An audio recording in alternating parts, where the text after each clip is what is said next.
Assalamualaikum warahmatullahi wabarakatuh. Sekarang kita masuk ke yang kedua, yaitu peradaban lembah Sungai Indus atau biasa dikenal dengan peradaban India.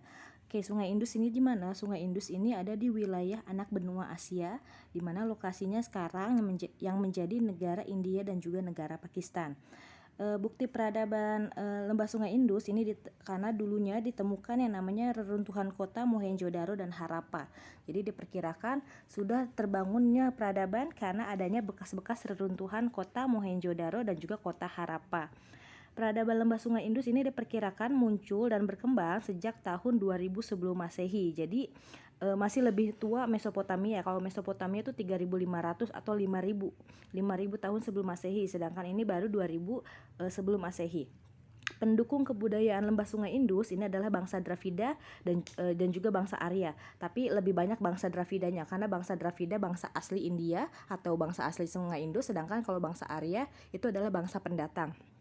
Oke, kita masuk ke masalah geografis. Sungai Indus ini adalah sungai yang mata airnya itu bersumber di Tibet, lalu mengalir ke pegunungan Himalaya dan ujungnya ada di wilayah Pakistan.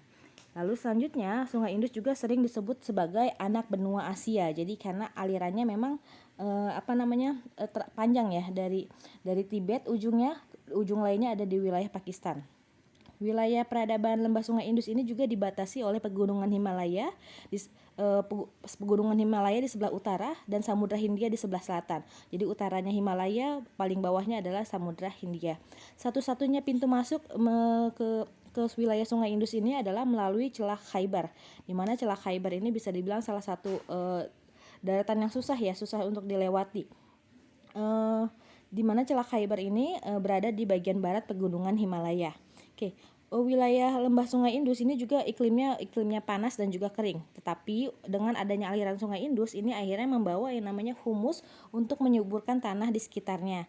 Oleh karena itu, akhirnya wilayah ini pun berkembang menjadi pemukiman atau tempat yang strategis untuk bangsa Dravida tinggali. Jadi yang tinggal di sana pertama kali itu adalah bangsa Dravida atau bangsa asli dari India. Oke. Meskipun strategis, wilayah Sungai Indus ini akhirnya selalu mengalami namanya ancaman banjir setiap musim hujan. Untuk mengatasi masalah tersebut, akhirnya bangsa Dravida ini mampu membangun parit dan juga selokan untuk memanfaatkan aliran Sungai Indus sebagai sistem irigasi. Jadi kemampuan mereka untuk mengatasi banjir inilah yang disebut dengan peradaban. Karena apa? Sejak tahun 2000 mereka sudah bisa membangun yang namanya irigasi untuk memanfaatkan air banjir mereka. Jadi ketika musim hujan banjir, musim panas, sisa banjir tadi yang tertampung itu bisa dijadikan sebagai irigasi untuk sawah-sawah mereka. Oke, kehidupan pemerintahan dan hukum. Sistem pemerintahan ini berkembang. Sistem pemerintahan di lembah Sungai Indus ini mulai berkembang ketika bangsa Arya datang. Bangsa Arya ini merupakan bangsa nomaden, jadi bangsa ini adalah bangsa yang suka berpindah-pindah, yang akhirnya masuk ke lembah Sungai Indus melalui Celah Khaybar, karena kan sudah dibilang tadi satu-satunya jalan untuk masuk ke Sungai Indus ini lewat Celah Khaybar. Kalau kalian masih ingat bangsa Arya itu yang kemarin juga ibu ceritakan kalau dia itu datang ke Yunan. Jadi dia datang ke Yunan, lalu dia mengalahkan orang Yunan hingga akhirnya orang-orang Yunan itu pergi dari tempat tinggalnya dan berjalan hingga akhirnya beberapa sampai ke Indonesia. Nah, kalau yang ini juga karena memang tipikal orang Arya adalah tipikal yang nomaden, dia hidupnya berpindah-pindah. Lalu ketika dia datang ke suatu tempat, dia berusaha untuk menguasai tempat tersebut. Begitu juga ketika bangsa Arya datang ke India atau ke Sungai Indus. Di mana ketika datang bangsa Arya, di sini bangsa Arya berusaha menguasai Sungai Indus hingga akhirnya bangsa Dravida yang merupakan orang asli di sana itu akhirnya terdesak hingga ke pegunungan Hindukush. Oke, bangsa Arya di sini berhasil membangun sistem pemerintahan kerajaan di lembah Sungai Indus dan juga bangsa Arya mengadopsi sebagian besar kebudayaan bangsa Dravida. Oke, lalu selanjutnya pemerintahan kerajaan yang dibangun oleh bangsa Arya ini mulai berkembang sejak tahun 650 sebelum Masehi. Beberapa kerajaan yang berhasil didirikan oleh bangsa Arya seperti Kerajaan Magadha, Kerajaan Maurya, dan juga Kerajaan Gupta. Kerajaan-kerajaan yang dibangun oleh bangsa Arya tersebut menjadi cikal bakal perkembangan budaya di India saat ini. Sistem pemerintahan yang dibangun oleh bangsa Arya ini menempatkan raja sebagai pemegang kekuasaan tertinggi. Lalu selanjutnya pergantian kekuasaan dalam kerajaan bangsa Arya dilakukan secara turun-temurun. Jadi bukan dipilih ya, karena mereka memakai sistem kerajaan. Hukum yang berlaku pada masyarakat saat itu ditentukan oleh raja yang berkuasa. Jadi kalau rajanya beragama Hindu, maka rakyat juga harus atau memakai hukum agama Hindu. Kalau rajanya beragama Muslim atau beragama Buddha, maka hukum yang digunakan juga sesuai dengan yang ditentukan oleh raja yang saat itu berkuasa. Oke, selanjutnya untuk masalah sosial budaya dan kepercayaan. Untuk masalah sosial, Sungai Indus ini merupakan daerah yang subur dan cocok untuk pertanian, sehingga sebagian besar masyarakatnya itu bekerja sebagai petani. Hasil taninya seperti gandum, padi, kapas, dan juga teh. Lalu selanjutnya selain itu juga mereka melakukan perdagangan. Perdagangannya bukan cuma di Sungai Indus aja, tapi juga mereka berdagang dengan bangsa lain di luar India. Contohnya mereka berdagang dengan bangsa Sumeria dari Mesopotamia. Apa buktinya? Buktinya karena di Sumeria itu ditemukan segel yang disematkan pada barang dagangannya. Jadi di Sumeria itu ada sebuah barang di mana barangnya disegel dengan segel dari bangsa Dravida. Jadi dengan ditemukannya segel Dravida di Sumeria, maka diperkirakan mereka telah melakukan hubungan dagang.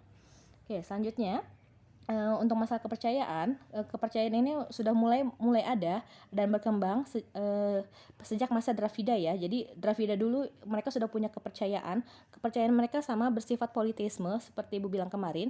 Poli artinya banyak, teis artinya Tuhan. Jadi mereka menyembah kepada banyak Tuhan. Kalau untuk bangsa Dravida, mereka itu memuja binatang yang dianggap suci seperti kera, gajah, dan lembu. Makanya wajar ya kalau kita suka melihat orang India menyembah hewan, karena memang dari nenek moyang mereka sudah mengajarkan seperti itu. Oke, selain menyembah binatang, mereka juga menyembah dewa alam seperti Dewa Uma, Dewa Bayu, Dewa Rudra, dan lain sebagainya. Tapi untuk dewa tertinggi dalam kepercayaan bangsa Dravida, ingat ya Ibu bilang Dravida, dalam kepercayaan bangsa Dravida, dewa tertingginya adalah Dewi Ibu atau Mother Goddess, di mana Mother Goddess ini dianggap sebagai lambang kesuburan. Oke, bangsa Dravida juga sudah melakukan yang namanya upacara pembakaran mayat seperti yang dilakukan oleh umat Hindu. Jadi, ini sebelum ada Hindu datang ya, atau sebelum Hindu tercipta, mereka itu sudah melakukan yang namanya pembakaran mayat. Kenapa kita bisa tahu mereka melakukan pembakaran mayat? Karena ketika kita memeriksa kota Harappa dan juga kota Mohenjo-daro, kita periksa, kita tidak menemukan tidak menemukan namanya kompleks pemakaman.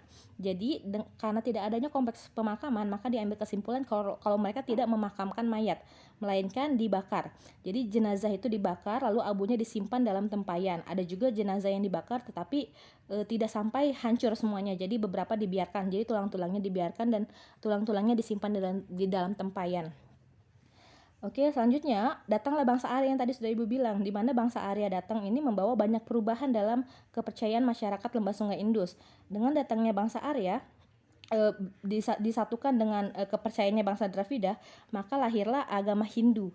Ini sudah Ibu jelaskan di sejarah Indonesia tentang lahirnya agama Hindu. Kalian nanti bisa nonton lagi, nanti videonya, deskripsi videonya Ibu kasih di link ya, di bagian deskripsi. Oke, dengan datangnya bangsa Arya, mereka menciptakan agama baru, yaitu agama Hindu. Agama Hindu adalah agama hasil percampuran kebudayaan Dravida dan juga kebudayaan Arya.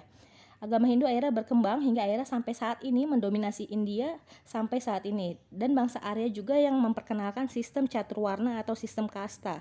Kenapa mereka menciptakan sistem kasta? Karena mereka bertujuan untuk menjaga kemurnian ras Arya supaya tidak bercampur dengan ras Dravida. Sistem kasta ada 4 ya, ada Brahmana, ada Satria, ada Waisya, dan Sudra, dan ada satu bagian lagi yang tidak termasuk yaitu golongan Pariya. Bisa kalian nonton lagi nanti ya. Lalu selanjutnya beberapa abad kemudian akhirnya muncul agama Buddha. Jadi setelah Hindu lahir, muncul agama selanjutnya itu adalah agama Buddha. Untuk masalah agama Buddha ini juga bisa kalian tonton di video, nanti Ibu taruh di deskripsi linknya. Oke, perkembangan ilmu pengetahuan. Kota Mohenjo-daro dan Harappa ini juga menunjukkan bahwa bangsa Dravida sudah teratur, karena kota Mohenjo-daro dan Harappa ini diperkirakan bangunannya itu mempunyai gedung pemerintahan, mempunyai pasar, toko, gudang makanan, pemandian umum, rumah, dan juga kuil. Di mana bangsa Dravida membangun rumah yang terbuat dari batu bata dengan atap berbentuk kotak. Makanya kalau kalian lihat ya rumah-rumah di Timur Tengah atau rumah-rumah di Asia sana, rumahnya tuh pendek tapi atapnya tuh datar gitu, jadi kotak. Bangsa Dravida juga rumah-rumahnya itu dibangun di tengah-tengah lahan dan dihubungkan dengan jalan yang sangat teratur. Jadi tata kotanya ini sudah sangat rapi untuk ukuran bahkan mirip seperti tata kota rumah-rumah, bahkan bisa dibilang tata kota rumah-rumah sekarang itu berantakan alurnya. Kalau dulu itu kotak-kotaknya rapi, bahkan terhubung dengan jalan dengan sangat teratur. Jadi keteraturan ini menunjukkan kalau bangsa Dravida adalah bangsa yang berperadaban tinggi. Selanjutnya Sungai Indus juga masyarakat lembah Sungai Indus juga terkenal telah mengenal teknologi pengolahan logam. Hal ini dibuktikan karena adanya piala-piala yang berbahan emas, perak, tinta hitam ataupun perunggu. Jadi mereka diperkirakan sudah mengenal teknologi logam. Selain itu masyarakat lembah Indus juga menggunakan logam sebagai alat-alat perang seperti tombak, pedang, dan mata panah. Oke, itu untuk peradaban lembah Sungai Indus. Jadi ini kalau peradaban ini ya yang nggak runtuh ya, karena dia ya dikuasai gitu aja sama bangsa lainnya. Jadi masyarakat Dravidanya tetap ada, masyarakat Aryan tetap ada. Jadi ini untuk akhir dari peradaban lembah Sungai Indus atau peradaban India. Sampai sini, wassalamualaikum warahmatullahi wabarakatuh.